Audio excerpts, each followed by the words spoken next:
सुप्रभात। आत्मराज्य, आत्मराज्य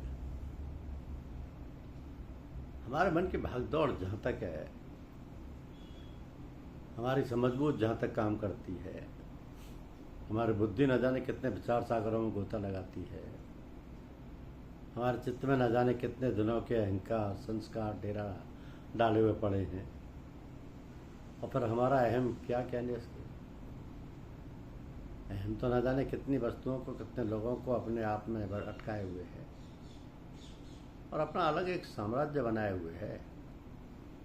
उस साम्राज्य का अधिपति बना हुआ उसे ना छोड़ना चाहता है, ना उससे अलग होना चाहता है। ये जो मैं और मेरा का पसारा है, फैलाव है, लगाव है, लिपटाव है, इसी को माया मोह कहते हैं। हमारे मन को खींचकर इंद्रियों जहाँ जहाँ दौड़ती हैं, अटखेलियाँ करती हैं, अपने पन परायपन का जो व्यापार व्यवहार करती हैं, वो सब क्या है और क्यों है। इस मन बुद्धि से परे जो आत्मराज्य है, उसमें पहुंचकर हमें किसी वस्तु की कमी नहीं रहती। हमें जिस वस्तु की इच्छा होती है वही प्राप्त हो जाती है। कोई बाधा नहीं, अटकाव नहीं। ये आत्मराज्य ही वास्तविक स्वराज्य है। वहाँ पहुंचकर तो कोई इच्छा ही नहीं करती, आप काम हो जाता है प्राणी। वहाँ प्राणों की, मन की कोई हलचल नहीं होती। यही है असल में आध्यात्म जीवन। तो आत्मा अपने आप में स्थित है, वहाँ मन की पहुँच नहीं, वहाँ चंचलता नहीं। जब स्थिति आत्मा में है तो फिर वहाँ किसी वस्तु का अभाव नहीं। जब अभाव नहीं तो इच्छा ही कहाँ से हो। इच्छा तो तब होती है जब द्वैत भाव होता है। द्वैत भाव होने से स्फुरण होता है, और स्फुरण से ही फिर आगे की सारी वस्तुओं को सृजन और कार्य व्यापार होने लगता है। तो आत्मस्थित स्थित प्रज्ञ की यही दशा होती है। इसी को आध्यात्मिकता कहते हैं।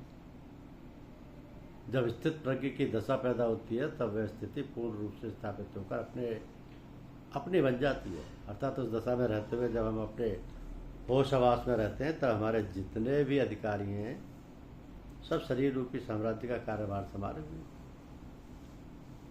हमारे शरीर की सारी इंद्रियां, मन, बुद्धि इत्यादि जो है, उन पर हमारा पूर्ण नियंत्रण है।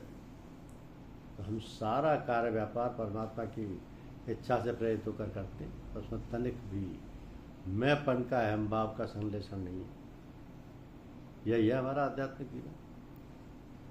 आत्मा तो अपने स्थान पर रहता ही है। इसके नीचे के जो कार्यवाहक हैं वो जब स्वतंत्रतापूर्वक कार्य करते हैं तभी गड़बड़ी होती है।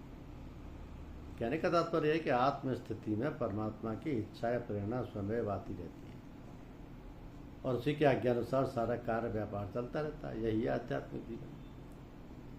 आध्यात्मिक जीवन की गतिविधियां जब स्पष्ट रूप से चलने लगती हैं या होने लगती हैं, तो जब हम सांसारिक व्यवहार सांसारिक लोगों की तरह करने लगते हैं, तब हम अंतर में तनिक भी डावाडोल नहीं होती।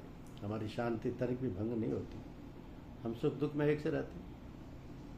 अर्थात दुखेशु अनुद्विग्न मना, सुखेशु विगत स्प्रह, तब यह स्थिति आती है। रामायण में भगवान राम के चरित्र में बताया गया कि संसार में हमारे जितने भी संबंधी हैं, उनके प्रति हमें जैसा व्यवहार करना चाहिए वो हमसे होता रहे। कौन क्या कहता है ये सब जानते समझते हुए भी किसी के प्रति राग या द्वेष न रखते हुए हमें कर्तव्यपरायण होकर भी किसी पर दोषारोहण रोक ना करें, न किसी का बहाना लेकर कोशिश करें कि उनकी वजह से ऐसा करना पड़ा। यही है व्यावहारिक शुद्ध जीवन।